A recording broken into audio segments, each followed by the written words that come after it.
Bonjour, dans cette vidéo, nous allons voir comment procéder pour saisir les taux d'imposition et les ratios d'imposition pour le calcul des taux non résidentiels ainsi que pour l'industrie lourde. Une fois connecté au portail, vous devrez cliquer sur la tuile Budget au bas de votre écran. Progressivement, vous aurez tous les budgets disponibles sur le portail présents sur cette page. Afin de saisir les taux d'imposition pour l'année qui nous intéresse, nous aurons la possibilité de trier les différents budgets de votre entité par année. Nous sommes actuellement dans un environnement de test dans lequel seulement l'année budgétaire 2023 est disponible. Nous voulons nous assurer que le statut de notre budget d'intérêt est budget prêt pour réel. Cela signifie que le budget est disponible afin d'être modifié par un gouvernement local. Il est important de noter que les taux d'imposition peuvent être saisis dans le budget général.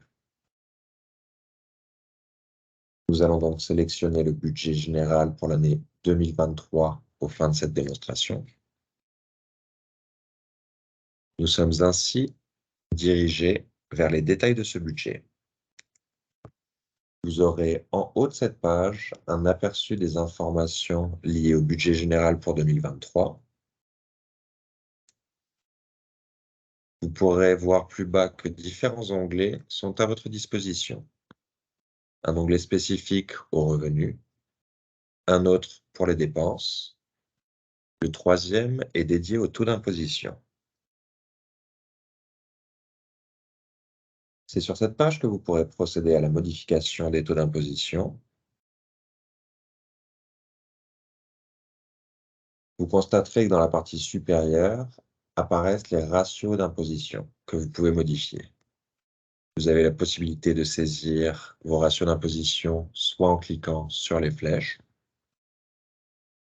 soit en saisissant directement la valeur liée respectivement au taux non résidentiel et à l'industrie lourde directement dans le champ prévu à cet effet à l'aide de votre pavé numérique.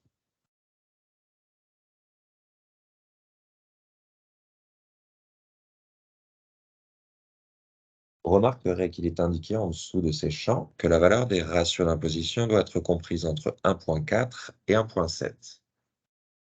La précision de ces ratios est à 4 décimales après la virgule.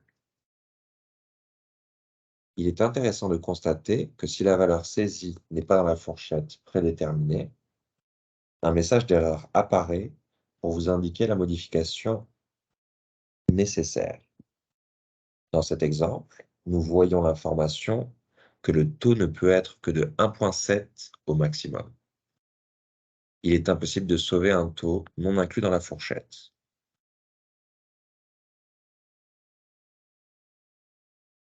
Nous avons maintenant saisi nos ratios pour les calculs liés au taux non résidentiel et d'industrie lourde. En nous dirigeant vers le bas de cette page, nous allons pouvoir saisir les taux d'imposition pour chacune des sous-unités appartenant à votre entité. Vous remarquerez que ces taux sont actuellement nuls et que les montants liés au mandat adopté sont nuls en conséquence. Vous pourrez maintenant procéder à la saisie des taux d'imposition résidentiels de chaque sous-unité.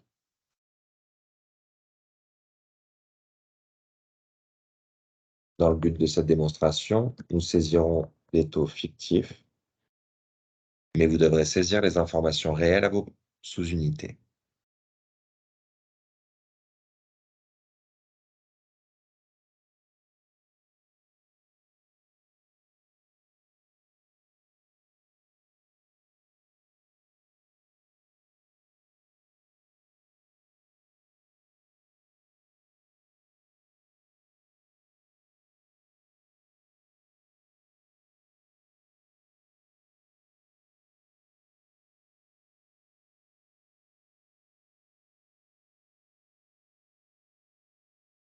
Dès que nous cliquerons sur Sauver,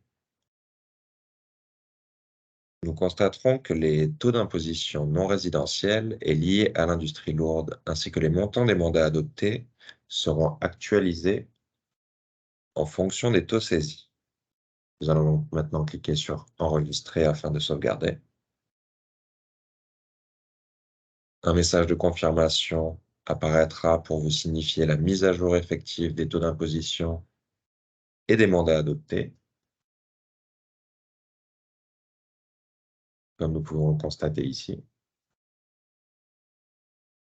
Si vous faites une erreur quelconque, vous pourrez modifier les taux tant que le budget n'est pas soumis à EGL. Une fois que vous avez terminé d'entrer les taux pour chaque sous-unité, vous pourrez cliquer sur Sortie budget. Vous serez redirigé vers la page d'accueil avec la liste des budgets disponibles pour votre entité. En cliquant sur Accueil, nous revenons à la page principale du portail.